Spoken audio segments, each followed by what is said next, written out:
Le doy ahora una interrupción. Presidente, nos está pidiendo una interrupción el congresista Andrade. Adelante, congresista Andrade.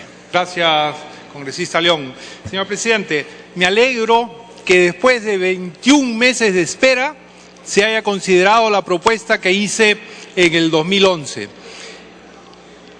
Eso que nos preocupa a todos, que es la habitualidad ahora, ese ladrón que roba, que hurta reincidentemente y que por este monto que, como bien ha dicho el congresista León, por ahora 750 soles no era considerado delito, ahora con esta ley va a serlo. Y de esa forma, pues, esos que robaban las carteras, los celulares, las laptops, ahora sí, con la habitualidad, con esos montos van a ser sancionados. Me alegro porque este es un gran proyecto que va a poner más orden y más tranquilidad para todos los vecinos del Perú. Gracias, presidente. Gracias, congresista León.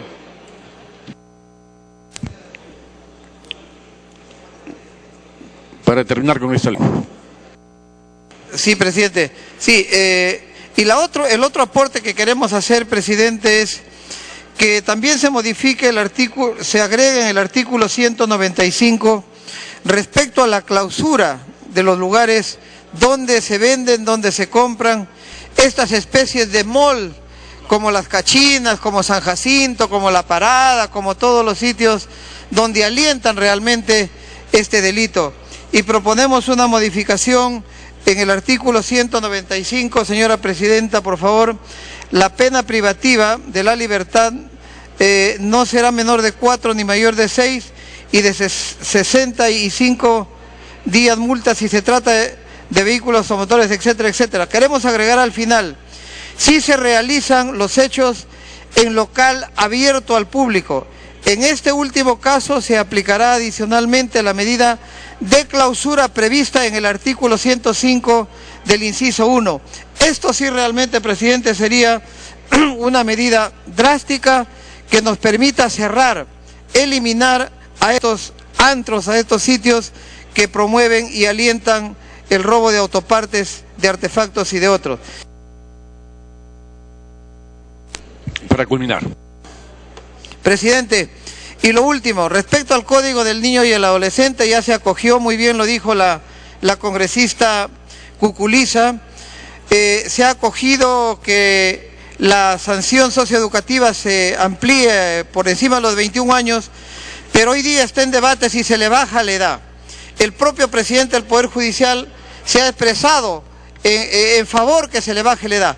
Esto es realmente un trabajo muy largo, pero proponemos, presidente, para compensar eso, una medida intermedia, que en lugar de que hoy se sancione con 6 años, se amplíe a 8 años en este caso, para que se pueda encontrar el punto intermedio si no es posible bajarle la edad, y por eso se propone un aporte en el artículo 135 del Código de Niños y Adolescentes y se puede elevar hasta 8 años. Se lo alcanzaremos esta propuesta a la señora presidenta. Muchas gracias, presidente. Gracias, congresista León. Tiene la palabra el congresista Apaza.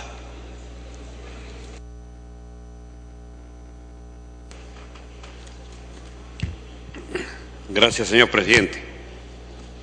Colegas, en primer lugar, felicitar a la Comisión de Justicia presidida por nuestra colega,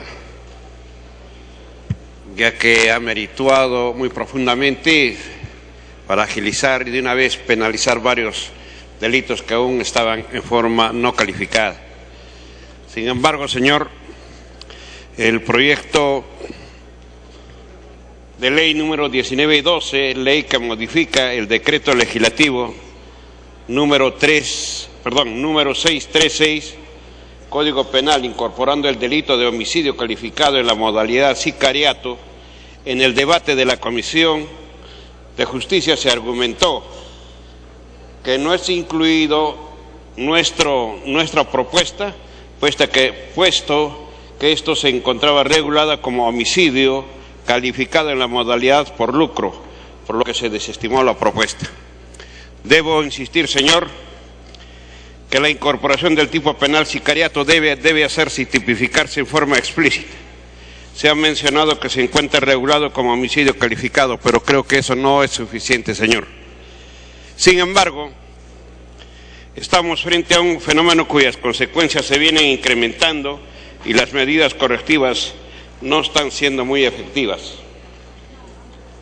Por eso, señor, también tengo que insistir que se ha debatido sobre el principio, se ha debatido sobre el feminicidio, porque esto estaba ya regulado y yo creo que esto no es suficiente. Lo mismo ocurre con el sicariato. Estamos permitiendo que la muerte se convierta cada vez más en un negocio, señor. La situación es tan grave, señor, que se podría decir que se está profesionalizando el sicariato a cambio de pequeños soles. El propósito de la iniciativa no es simplemente alimentar o aumentar las penas o penalizar ciertas conductas. Se trata de precisar la forma en que la justicia debe enfrentar los fenómenos de mayor impacto. El objeto de la propuesta es crear un nuevo tipo penal denominado el sicariato. Debe ser así en forma explícita. El sicariato es una figura compleja, señor, que no puede ser entendida como simplemente un homicidio. El sicariato es una acción derivada de la violencia delictual, configurándose un sistema de componentes sociales, el contratante, el intermediario y la víctima. Sus móviles principales son políticos, pueden ser económicos a veces, o pasionales entre otros, por lo que propongo que se incorpore el sicariato como un nuevo tipo penal del artículo 108A, homicidio calificado, sicariato del Código Penal. En ese sentido, señor, alcanzo, si tuviera la benevolencia la presidenta de la comisión, de recepcionar esta insistencia en el sentido siguiente. Artículo 108-A, homicidio calificado, sicariato, será reprimido con pena privativa de la libertad, no menor de 20 ni mayor de 30 años, al que comete homicidio por precio o promesa remunerativa, concurriendo cualesquiera o cualquiera de las circunstancias siguientes: quien dé muerte a una persona por encargo, quien dé muerte cumpliendo órdenes de un grupo de delincuentes en forma organizada. Culmine, por favor. Será reprimido con igual pena tanto quien dé muerte como quien encarga las órdenes que se tienen que cumplir. En ese sentido, señor, yo creo que el sicariato tiene que ser reprimido, y esto lo hemos presentado en un proyecto en su debida oportunidad. Ojalá se reconsidere y alcanzo con su benevolencia y su permiso este artículo, que debe ser incorporado y calificado como delito, el problema del sicariato. Gracias, señor. Gracias. Tiene la palabra el congresista Delgado. Al no estar, congresista Scheffer. Gracias, presidente. Me pide una interrupción el congresista Chejade, presidente, a través de usted. Adelante, congresista Chejade. Gracias, señor presidente. Gracias a la congresista Scheffer. Bueno, yo con todo el aprecio que le tengo al congresista y compatriota Apaza, debo decir que yo no estoy de acuerdo con esa figura adicional del sicariaje, porque ya existe en el Código Penal, el artículo 108. Nosotros creo que como legisladores no debemos abusar de las figuras típicas que ya están reprimidas, tipificadas y sancionadas en el Código Penal vigente, en el Código Penal positivo. Cuando el artículo 108 habla de que será reprimido con pena privativa y libertad no menor de 15 años, el que por ferocidad, por lucro, cuando habla de lucro se está refiriendo al sicario, al mandatario o francotirador, como mejor lo domina la doctrina penal. Y cuando uno busca modificar el Código Penal, tiene un objetivo criminal, un objetivo sancionador. Entonces, ¿qué haríamos agregando una figura que ya está tipificada en el Código Penal patrio? Por lo tanto, creo que debería mantenerse esta figura típica, repito, está en el Código Penal. Gracias, presidente, gracias, congresista. Gracias. Puede iniciar, congresista Scheffer. Gracias, presidente. Bueno, en primer lugar, sumarme al pedido hecho por la congresista Cuculiza y el congresista Bruce. Y creo que toda la representación parlamentaria no podemos discriminar a una persona por su opción sexual. Tiene los mismos derechos que usted, presidente, y que yo. Y es nuestra responsabilidad. Cabe señalar, presidente, que tenemos un tema en las reformas al Código Penal en materia específica de violación sexual, ¿no? Hubo una sentencia del Tribunal Constitucional en base a un expediente del 0008 del 2012 que declaró inconstitucional la prohibición de mantener relaciones sexuales consentidas con adolescentes entre 14 y 18 años, pero ha dejado a la violación sexual contra dicho grupo elitario como una violación simple, por lo cual nosotros teníamos, mi persona tenía un proyecto de ley, el 651, que casi concuerda con un proyecto de ley de la congresista Rosa Mavila, en el cual tenemos que añadir en el artículo 70 un sexto párrafo que diría lo siguiente, presidenta de la Comisión de Justicia, si me permite. El sexto punto sería, si la víctima tiene entre 14 y menos de 18 años de edad, hay que puntualizar. Y en el artículo 173 poner este candado. En el inciso 2, ser muy claro, la pena será de cadena perpetua si el agente tiene cualquier posición o cargo o vínculo familiar que le dé la particularidad de autoridad sobre la víctima o le impulse a depositar en él su confianza. Si fuera posible, presidenta, nos gustaría que pueda incluir estos dos temas que podrían cerrar la puerta en la situación de los abusos. Gracias, presidente. Gracias, presidente de la Comisión de Justicia. Gracias. Congresista Mavila.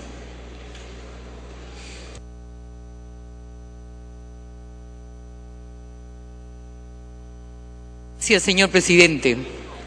De hecho, señor presidente, colegas congresistas, la vasta reforma penal, procesal y de ejecución penal que nos ha sido presentada no permite, a mi juicio, hacer un análisis exhaustivo de la propuesta desde un punto de vista integral.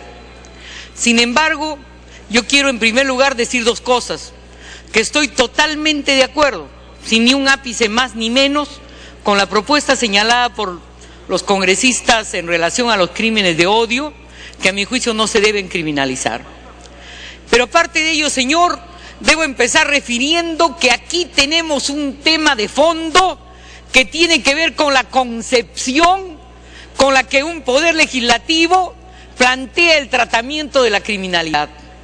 Y creo que hay formas erradas de acercarse a la seguridad ciudadana. Y una forma errada, señor, es pensar que con hiperinflación penal se va a hacer descender la tasa de criminalidad. Hace muchos años, señor, se impuso pena de cadena perpetua al delito de secuestro a propósito del secuestro del doctor Mariano Querol. Y en las últimas décadas, señor, el secuestro se ha sofisticado, hay hasta secuestro al paso. Y entonces esa creencia ilusa, como dice Luigi Ferraioli, en que incrementando penas va a descender como eje de política de Estado la política criminal, es errónea, señor, y es mi deber aquí como criminóloga decirlo. Eso, señor, conlleva detrás un desprecio por el trabajo político criminal a largo plazo. El populismo penal, señor, incrementa penas, reduce la posibilidad del acceso a beneficios penitenciarios, tuguriza las cárceles, hace que se conviertan en escenarios de subcultura criminal y evidentemente practica la criminología, que en ciencia penal se conoce como la criminología de intolerancia, porque no se busca enfrentar los verdaderos factores criminógenos, sino que se opta pues por la tolerancia cero y por la selectividad discriminatoria.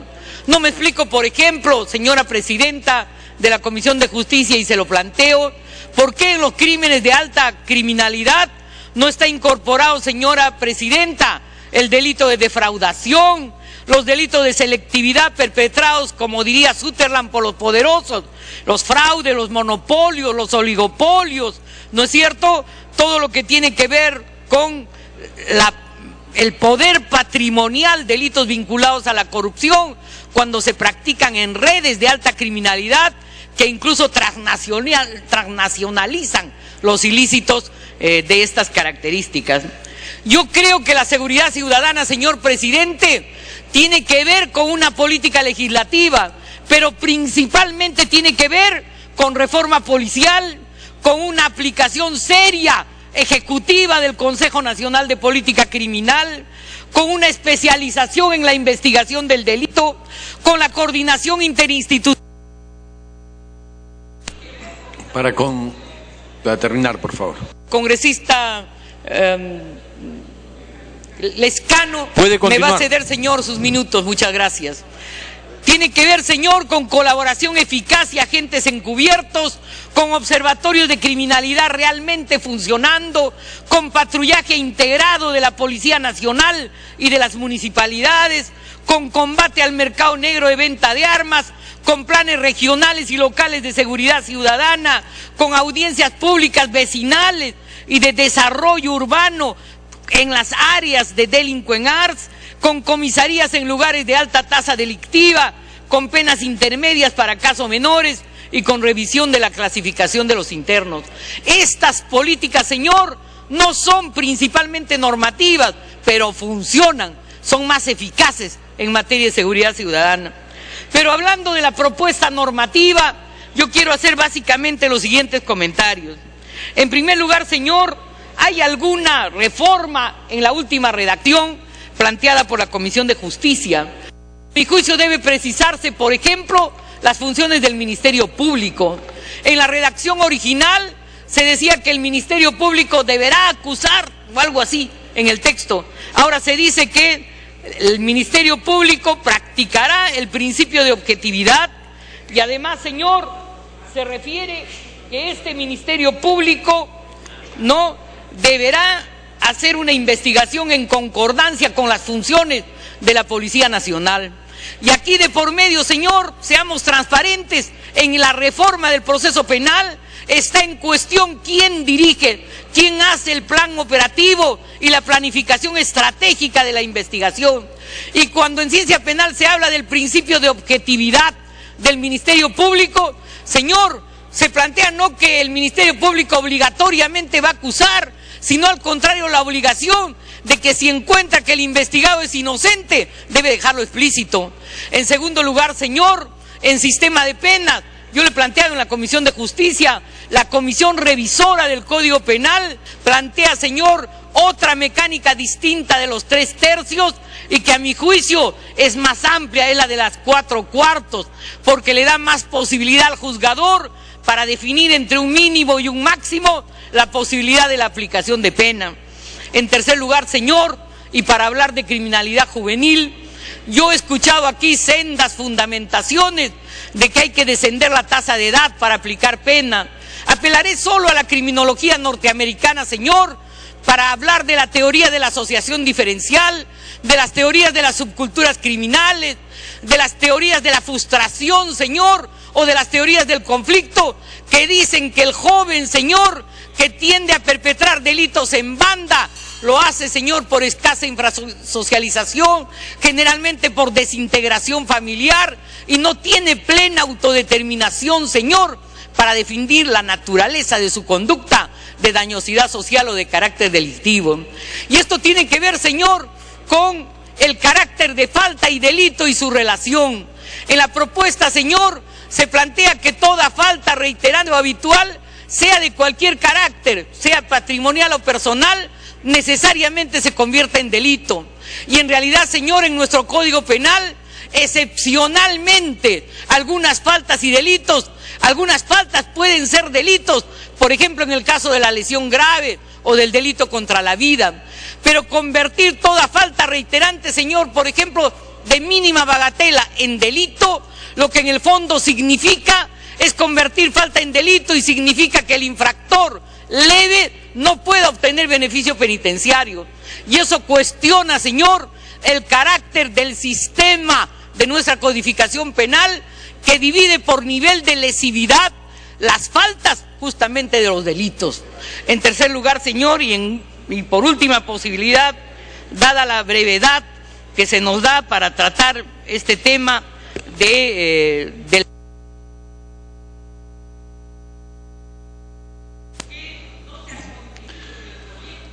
Congresista Mávila, ya ha tenido Gracias. Congresista Rosas.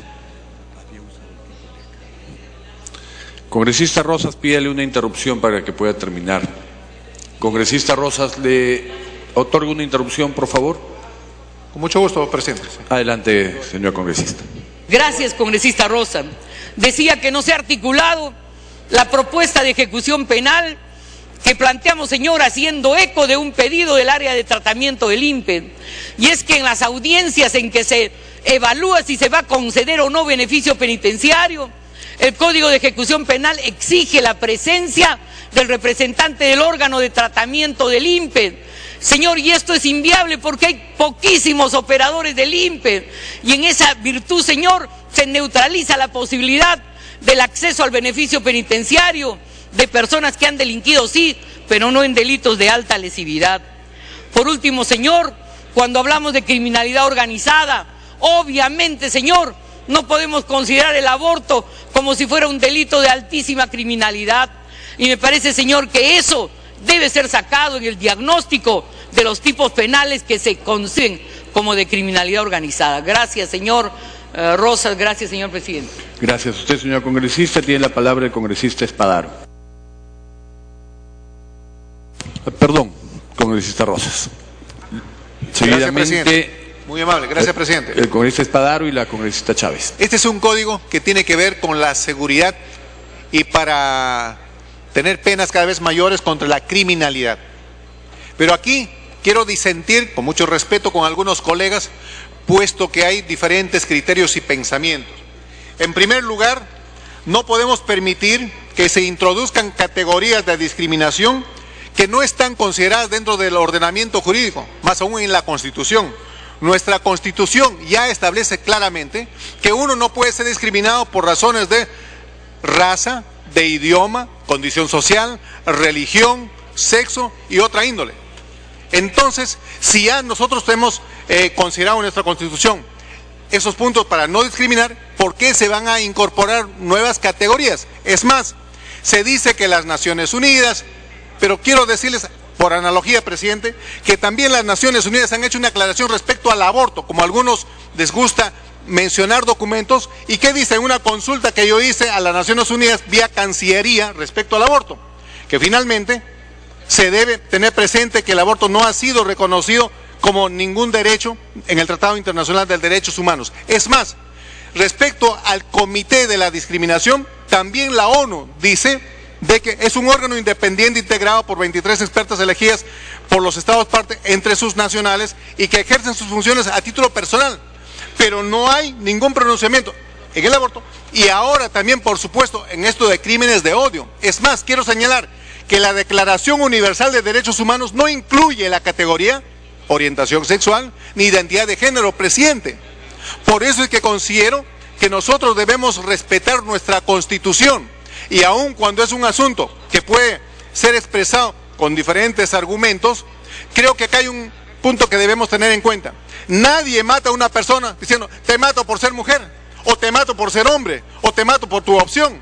Uno tristemente comete los delitos por lo que han cometido, presidente. Ahora es más, yo creo que por un capricho jurídico no se puede atentar, vulnerar y violar 4 derechos constitucionales. ¿Cuáles serían esos derechos? Derecho a la libre expresión, derecho a la opinión, derecho a la libertad de conciencia, derecho a la libertad de religión.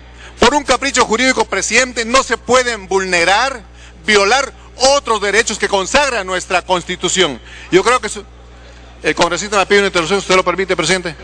Congresista Bruce. Gracias, presidente. Quiero aclarar que no se está vulnerando el derecho a la opinión. En esta ley de crímenes de odio no está lo que en otros países hay y que se llama discurso de odio. esta ley no contempla discurso de odio. Por lo tanto, el derecho a opinión no está afectado. En segundo lugar, la Constitución no lo puede tener todo. En la Constitución no lo dice todo. Dice los principios fundamentales. Eso es lo que hay que respetar. Y la experiencia práctica de las sociedades verá qué crímenes deben o no deben ser incluidos. Y por último, las Naciones Unidas, en efecto, sí ha pedido al Perú que legisle en defensa específicamente de las personas gays, lesbianas, transexuales y bisexuales. Lo ha hecho el Comité de Derechos Humanos, Sociales y Culturales, el Comité contra la Tortura en el 2012, el Comité de Derechos Humanos en el 2013, además lo ha hecho la OEA desde el 2008, resoluciones tituladas Derechos Humanos, Orientación Sexual y Identidad de Género. Voy a tener el gusto de en los próximos días alcanzarle al congresista Rosas copia de estos documentos que están pidiéndole al Perú que legisle en esta materia. Gracias, presidente.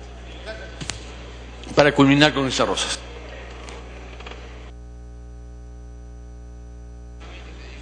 Gracias, presidente.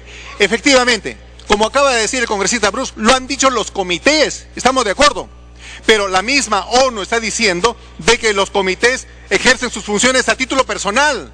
Esto no es política, no hay ninguna resolución oficial de las Naciones Unidas. Eso se debe tener con claridad, presidente. Por otro lado, nosotros debemos saber que todos somos iguales ante la ley.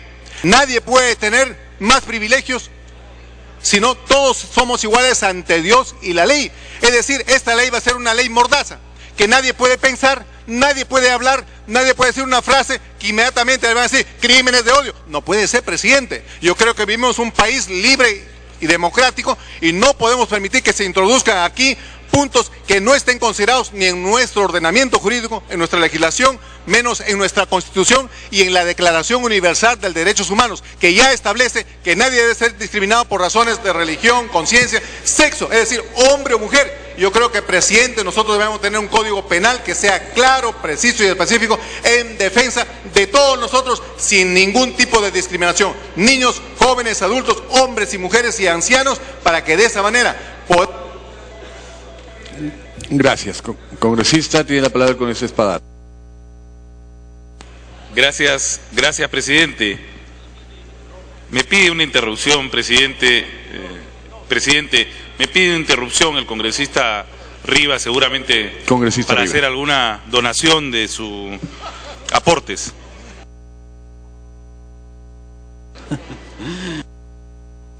Gracias, honorable e ilustre colega. Seguramente me van a condenar por lesa humanidad. Bueno, en fin. Acá hay una cuestión que hay que ver, ciertamente. Es verdad, hay que respetar los derechos, pero el derecho a la vida no lo he escuchado. Y es un principal derecho. Todos tenemos derecho a la vida y la Constitución es clara. El concebido es sujeto de derecho en todo cuanto le favorece. La vida se entiende naturalmente desde la concepción. Desde la concepción. Y la cuestión de derechos patrimoniales está sujeto necesariamente al nacimiento, pero el derecho a la vida está consagrado en la Constitución. Cuando se habla de despenalizar o tratar de sacar de este paquete normativo el aborto, no me parece bien. Y no me parece bien, queridos amigos y colegas, porque simplemente hay hordas de malos médicos que utilizan para captar a jovencitas que se han metido en uno u otro problema y que mañana más tarde las llevan a cometer estos actos aberrantes que atentan contra la naturaleza propiamente del ser que es la vida. Consecuentemente hay que tener en consideración eso. Y por otro lado, la ley se adecúa a la realidad. Y nuestra realidad es claramente lo que está ocurriendo cuando se habla de que no se puede tipificar como delito una falta tras otra falta tras otra falta.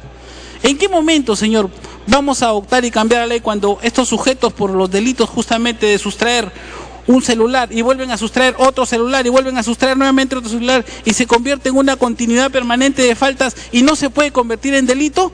Hay que observar eso. Y le agradezco la interrupción al honorable e ilustre congresista Espadat. Gracias, congresista Espadat.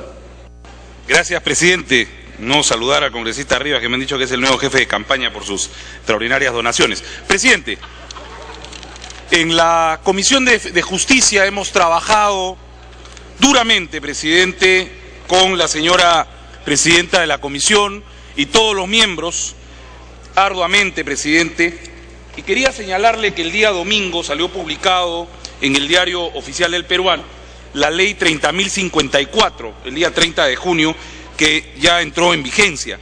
En él se incorpora el artículo 108A del Código Penal, modificando también los artículos 46A, 108, 121, 367 del Código Penal y los artículos 47, 48 y 53 del Código de Ejecución Penal. Y este texto sustitutorio, señor, debe adecuarse a esta nueva ley.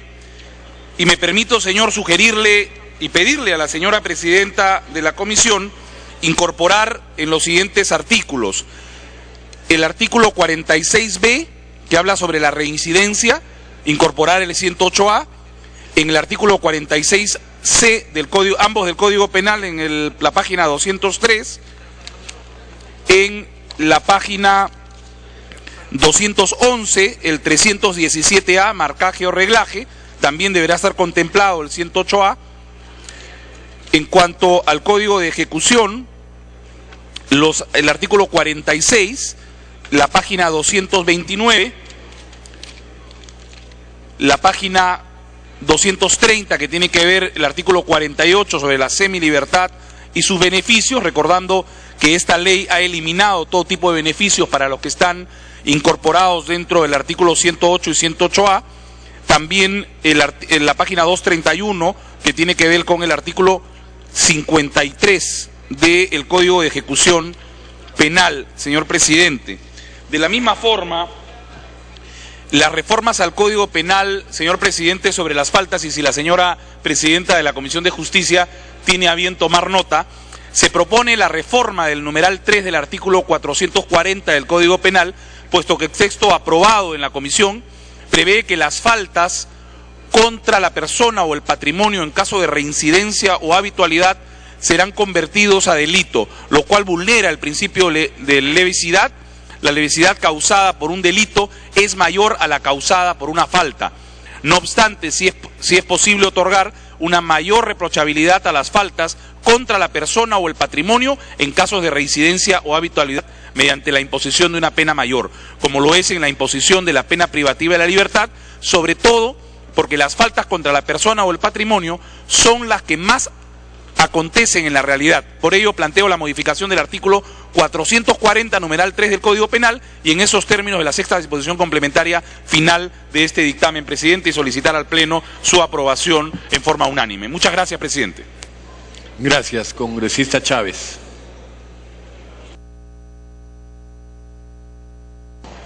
Sí, presidente, gracias. En primer lugar, señor presidente, quiero reiterar el pedido que formulé oportunamente en la Comisión de Justicia respecto de extraer del texto que estamos aprobando la octava de las disposiciones complementarias finales. Estamos hablando de un conjunto de normas que se refieren al tema penal, sea al código sustantivo, al código adjetivo, a las normas de ejecución penal, etcétera.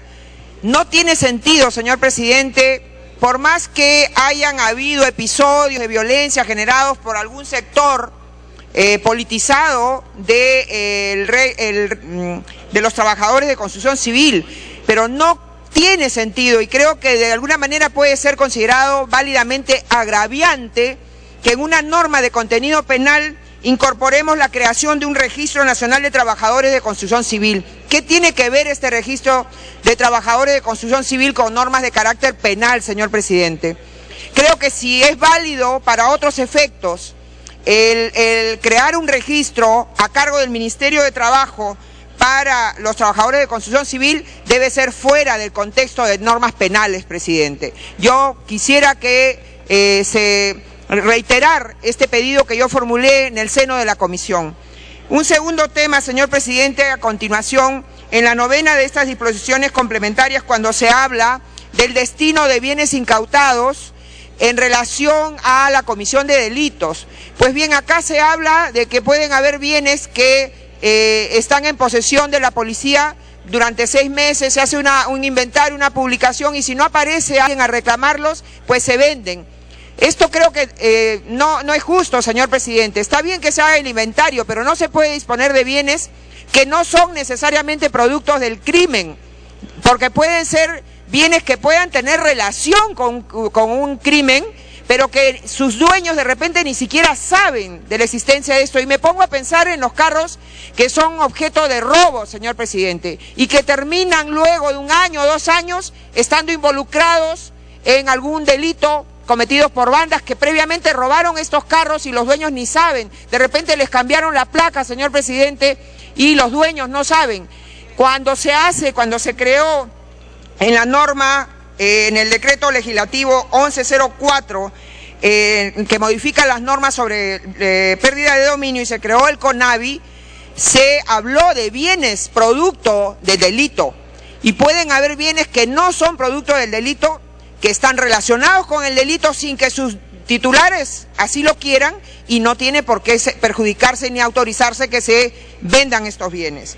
De otro lado, señor presidente, solicito a la presidencia de la comisión que en el artículo 22 del Código Penal, que se está modificando en el artículo 1 de la norma, se incorpore dentro de las exenciones de los beneficios por minoría de edad a los delitos de apología del terrorismo, porque puede ser, señor presidente, que las bandas criminales organizadas pues utilicen a menores de edad con el propósito de que hagan apología del terrorismo, y creo que no deberíamos excluirlos.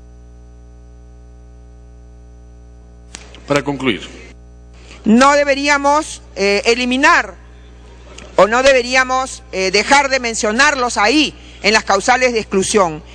Y por último, señor presidente, en lo que se refiere al tema de la orientación sexual, yo veo, señor presidente, que a veces hay una cierta moda de hablar de temas que ni se conocen. Pues la orientación sexual, según las mismas páginas web de ONG muy vinculadas a quienes hacen estas propuestas, o las aceptan o las apoyan, señala que la orientación sexual no tiene que ver con los homosexuales, señor presidente. La orientación sexual, según la definen en la página de Planet Parenthood, se utiliza para describir si una persona siente deseo sexual por persona del género opuesto, en este caso son las personas heterosexuales, por personas del mismo género, en este caso son los homosexuales, o por personas de ambos géneros, en ese caso hay la bisexualidad. ¿Qué sentido tiene entonces aquellos que creen que por poner opción sexual están defendiendo a los homosexuales, señor presidente? No saben de lo que están hablando. Primero, que se informen adecuadamente. El congresista Chejade, que va a hacer uso de la palabra, le va a conceder una interrupción. Congresista Chejade, ¿le concede una interrupción? Adelante. Benevolencia y gracias al congresista Chejade. Entonces, señalo, presidente, ya en la norma se está proponiendo la identidad de género, que ya es un avance, que también tampoco tiene demasiado contenido respecto de lo que se quisiera, porque aquí termina este artículo señalando cualquier otra índole de la víctima. Vamos a estar en detalles como decir aquellos que eliminan a otro porque no les gusta su forma de hablar, porque no les gusta su forma de vestir, porque no les gusta su aspecto, porque no les gusta el tono de su voz. Yo creo que, señor presidente, cuando se habla de cualquier otra índole, entonces ya se está abierto a una serie de circunstancias. No entiendo la razón de, parece que fuera muy a lo moderno, y reitero, no saben ni de qué se trata, señor presidente. Gracias. Congresista Chejade, puede iniciar. La última interrupción, presidente, por su intermedio se la otorgo al congresista Pasa. Congresista Pasa. Gracias, señor presidente. Tengo que reconocer la sapiencia jurídica de mi colega y al mismo tiempo también agradecer de mi colega Chejade. Tengo que recordarle de que el problema feminicidio también está regulado y fue motivo de un amplio debate concienzudo de todas partes y se ha llegado a tipificar como delito. Y en este caso, señor, el sicariato también lo es, está regulado, pero eso no es suficiente.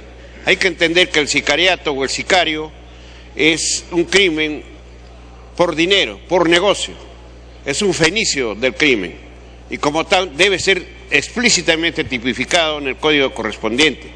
Yo le agradecería una vez más a la presidenta de la comisión, con el respeto que se merece, tomar en cuenta esta petición de que el sicariato debe ser contemplado, tipificado como delito. Gracias, señor. Gracias, colega Chejade. Adelante con esta Chejade. Muchas gracias, presidente. Como es un pedido y no me va a alcanzar el tiempo, al congresista Pasa le rogaría que después lo debatemos en la cafetería. El tema del sicariaje no me va a alcanzar el tiempo. Presidente, por su intermedio, quisiera solicitarle a la presidenta de la Comisión de Justicia, la doctora Perestello, un tema puntual. En este dictamen sobre inseguridad ciudadana se ha acumulado el proyecto de ley del Poder Ejecutivo relativo a incorporar el artículo 47-A al Código de Ejecución Penal. Sin embargo, presidente, en la fórmula legal este no ha sido incorporado. En ese sentido, solicitamos a la presidencia de la comisión se incorpore el texto del artículo 47A de la fórmula legal siguiente: acumulación de la redención de pena por el trabajo, educación para el cumplimiento de la condena. Para el cumplimiento de la condena, el interno podrá acumular el tiempo de permanencia efectiva en el establecimiento penitenciario con el tiempo de pena redimido por trabajo o por educación, en cuyo caso se deberá cumplir con el procedimiento y requisitos establecidos por el reglamento. Dicha acumulación no procede en los delitos respecto de los cuales la redención de la pena por el trabajo y la educación se haya expresamente prohibida por la ley. Y esto, señor presidente, en virtud a que la gran mayoría de internos actualmente redime pena por trabajo o educación para obtener los beneficios penitenciarios según lo indicado en el supuesto A, recurriendo a lo que establece el artículo 44 y siguientes. Sin embargo, consideramos que el centro establecimiento penitenciario no contempla lamentablemente la acumulación de tiempo para el cumplimiento de la pena a la que se hace referencia en el supuesto B. Este aspecto se contempla únicamente en el artículo 210 del referido reglamento. Por esta razón, el proyecto planteado busca subsanar este vacío normativo, regulando de forma general la figura de la acumulación supuesto B en el centro de establecimiento penitenciario, como corresponde, remitiéndose además en lo demás al reglamento que regula el tema de forma detallada. Así habría coherencia entre lo regulado por el centro de establecimiento penitenciario y su propio reglamento. Y finalmente, presidente, si el tiempo me otorga usted, le señalamos que se propone además reformar los artículos 50 sobre la competencia y audiencia de semilibertad y 55 sobre la competencia de audiencia de liberación condicional, suprimiendo la exigencia de la comparecencia obligatoria del jefe del órgano técnico o del miembro del equipo de tratamiento a quien él designe y de las personas comprometidas en las actividades laborales o de estudio, puesto que el juzgado competente tendrá a su disposición el informe detallado sobre el grado de readaptación del interno realizado por el Consejo Técnico Penitenciario. Lo que estamos señalando acá, presidente, es lo que de alguna manera habíamos señalado en la Comisión de Justicia y Derechos Humanos y que fue parte del debate y que lamentablemente no ha sido integrado en el texto del presente dictamen. Si me da 30 segundos para terminar, o le pediría... Sí, perfecto.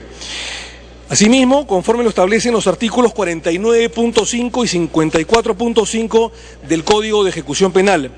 Asimismo, se plantea la eliminación de la comparecencia obligatoria de las personas comprometidas con el trabajo o la educación del interno una vez que éste egrese, por considerarse, presidente, una carga absolutamente desproporcionada y además para no generar un mercado negro de personas que se presten a comprometerse falsamente con dichas actividades. Por lo tanto, presidente, y consecuentemente a lo expuesto, pediríamos a la presidenta de la Comisión de Justicia que se agregue y se acumule tanto al artículo 47A del Código de Ejecución Penal, lo ya señalado, y a los artículos 50 y 55 del mismo texto que es, repito, el Código de Ejecución Penal. Eso es todo, señor presidente. Muchísimas gracias.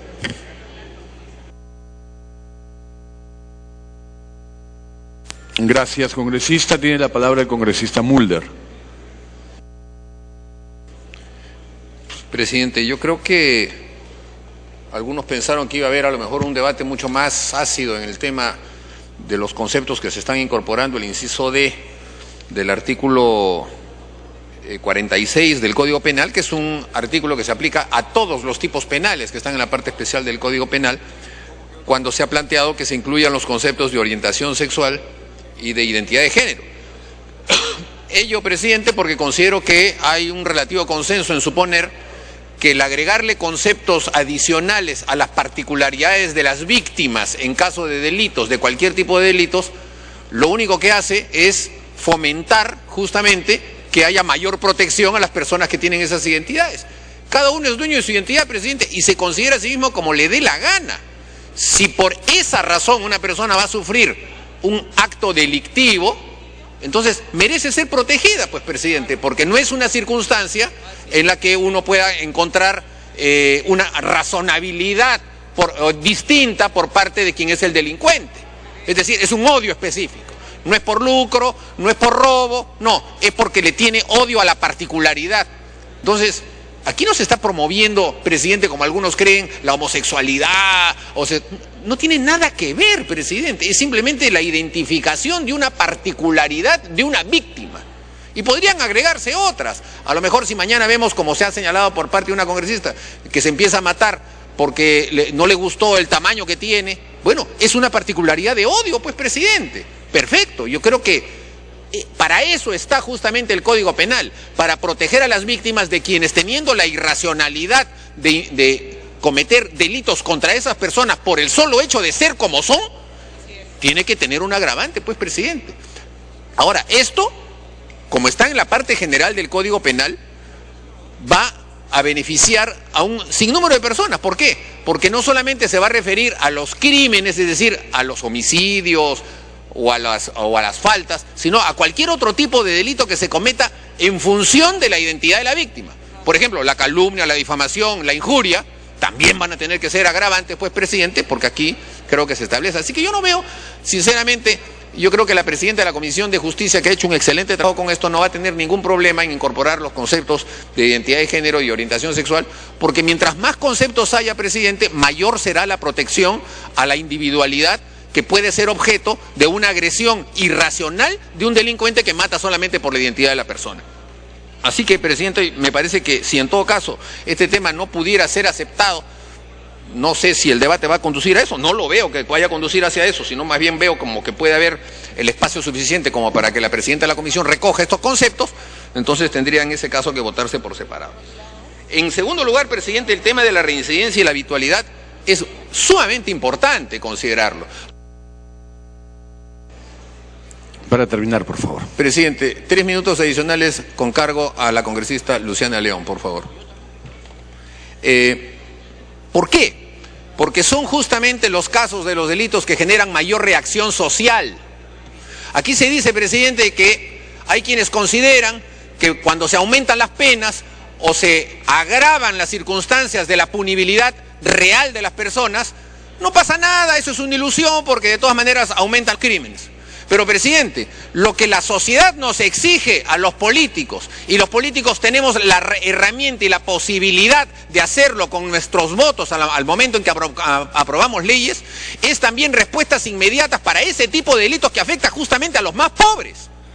Y razón por la cual ellos se valen de su propia concepción de la justicia y terminan linchando, quemando, matando a personas que cometen delitos de robo de gallinas, pero reiteradamente, y que ofenden particularmente a un sector importante de la población. ¿Cómo no vamos a tener una respuesta frente a eso? No significa, no creemos, efectivamente, no es que vayan a disminuir los crímenes, pero por lo menos a las personas que cometen ese tipo de crímenes las sacamos de la circulación de una sociedad libre, presidente. Son personas que no pueden convivir en una sociedad mientras tengan esa actitud agresiva y permanente de cometer delitos constantes y de ser su forma de vida. Así que, lo siento, presidente, pero las sociedades crecen, las economías crecen, tienen que crecer también las cárceles y tendrá que haber más espacio, pues, presidente, porque es la única manera de que la sociedad se pueda defender. Así que esto no es una ilusión de suponer que con esto van a bajar los delitos. No, probablemente no, presidente, son otros los conceptos, pero sí va a lograr que las personas que cometen delitos en forma reincidente y habitual vayan efectivamente a la cárcel, y no como ocurre ahora, presidente, que cometen delitos o faltas una y otra vez reiterada, y cada una de esas tiene pena inferior a 4 años y los jueces los liberan. Entonces la sensación de impunidad, presidente, que tiene la población es inmensa. Y sobre todo la sensación de incapacidad que tenemos los parlamentarios, que tenemos la llave para mejorar eso, también es inmensa, presidente. Entonces hagamos algo, pues. Respondamos no como teóricos del derecho, no como los que enarbolamos teorías distintas que se exhiben en los libros, presidente. Muy bien, es importante. Respondamos como lo que somos, representantes del pueblo. Que el pueblo es el que nos exige, presidente, respuestas inmediatas con relación a eso. Así que muy bien, yo creo que esto va a lograr que el escapero, que el ladrón, que el que roba en la calle, una y otra vez, vaya efectivamente a la cárcel. Y espero, presidente, que los jueces no se chupen al respecto. Porque aquí los jueces también tienen muchas veces esa actitud de que se trata de personas a las que hay que readaptar. Y como las cárceles no readaptan, vaya usted a readaptarse a la calle. Ahí nunca se van a readaptar, presidente. Después, presidente, un concepto más que creo que es importante también esgrimir con relación al Código Procesal Penal. Efectivamente, hay un tema en el que ha habido pugnacidad terrible en relación a quienes elaboran los atestados. Y le corresponde al Ministerio Público sin duda la titularidad de la acción penal y tiene que conducir la investigación policial. Pero es verdad también, pues, presidente, que las relaciones entre el Ministerio Público y la Policía Nacional del Perú no han sido las mejores con la aplicación del nuevo Código Procesal Penal, porque la Policía Nacional se siente disminuida y mal utilizada. Y como en nuestro país, presidente, todo funcionario público que pertenece a una institución siente que es una especie de dueño de una camiseta y se pone en una actitud de enemistad o de confrontación con las otras instituciones, se han generado, pues, situaciones en las que no prosperan la investigación policial, no se acopian las pruebas suficientemente sólidas y firmes para los procesos penales y entonces se llega por parte de los fiscales a procesos penales en el nuevo Código Procesal Penal con insuficiencia de pruebas y entonces los jueces liberan a las personas. Y eso también genera una sensación, presidente, muy grave de impunidad. Entonces hay que devolverle a la Policía Nacional, sin duda, como se está planteando aquí, esa particularidad. No la conducción, sino la particularidad de que el Ministerio Público, como se ha puesto acá, considere que hay una institución allí que tiene una determinada particularidad cuyo respeto tiene que ganárselo justamente con este tipo de investigaciones. De manera, presidente, que yo considero que este proyecto es bueno, con la tingencia de lo... Termine, por favor. Con la tingencia de lo que se ha señalado, estoy seguro que la congresista presidenta de la Comisión de Justicia podrá recoger este y quizá algunos otros conceptos que se puedan agregar a este famoso inciso del artículo 42 y podamos ir a una votación que sí va a ser importante, presidente, porque corrige varias deficiencias con las que todavía la normatividad penal viene arrastrándose en nuestro país y que está generando sensaciones de impunidad todavía muy, muy grandes, presidente. Muchas gracias. Gracias. Congresista Damer.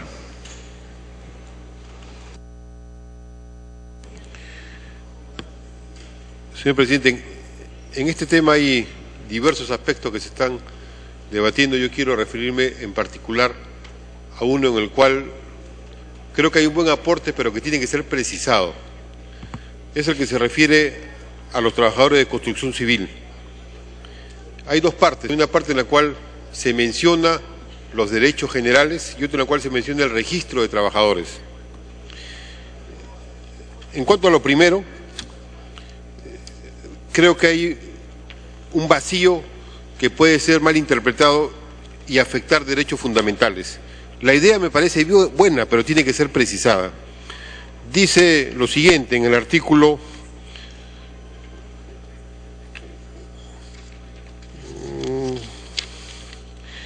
'Esto viene a ser parte de un artículo muy largo que está en la página 209. Artículo 200, extorsión. Bajo el concepto de extorsión como delito, se dice lo siguiente: el que mediante violencia o amenaza toma locales, obstaculiza vías de comunicación o impide el libre tránsito de la ciudadanía o perturba el normal funcionamiento de los servicios públicos o la ejecución de obras legalmente autorizadas con el objeto de obtener de las autoridades cualquier beneficio o ventaja económica indebida. Hasta ahí está bien, pero luego agrega u otra ventaja de cualquier otra índole. Por ejemplo, una huelga va a obtener ventajas porque es una relación entre empleador y empleado. Entonces una huelga podría caer dentro de esta tipificación de extorsión. Será sancionado con pena privativa de libertad no menor de 5 ni mayor de 10 años. Y luego lo extiende no solamente a cualquier trabajador, sino también el funcionario público con poder de decisión o el que desempeña cargo de confianza o de dirección que, contraviniendo lo establecido en el artículo 42 de la Constitución Política del Perú, participe en una huelga con el objeto de obtener para sí o para terceros cualquier beneficio o ventaja económica indebida. Hasta ahí está bien, pero agrega, u otra ventaja de cualquier otra índole, por ejemplo, mejoras laborales u otras ventajas, será sancionado con habilitación.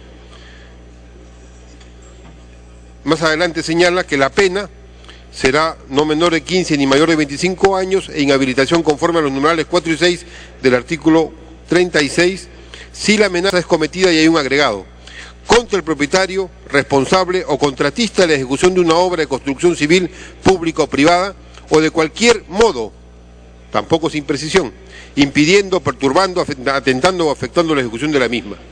Yo creo que aquí se quiere enfrentar un problema real y de manera positiva lo traen al debate normativo.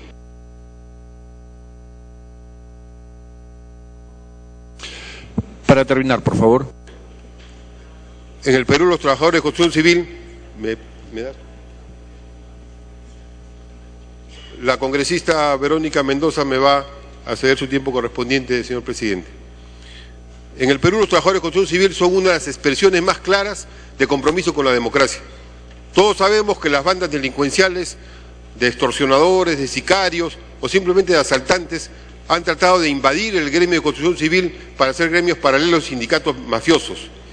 Y ese es un problema que la mejor expresión de cómo los trabajadores han constituido una sociedad civil consolidando la democracia es el acuerdo entre los sindicatos y la Federación de Trabajadores de Construcción Civil y la Cámara Peruana de la Construcción.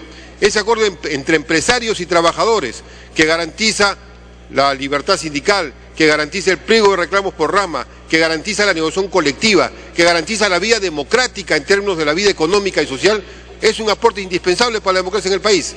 Y ciertamente, frente a ese sustento, hay bandas delincuenciales que actuando desde la cárcel o actuando con sicarios han tratado de utilizar las condiciones de operación de la construcción civil para utilizar locales para extorsión, para extorsionar a los contratistas, para extorsionar a los arquitectos o ingenieros que están en las obras, o simplemente para utilizarlo de depósito de armas o de secuestrados.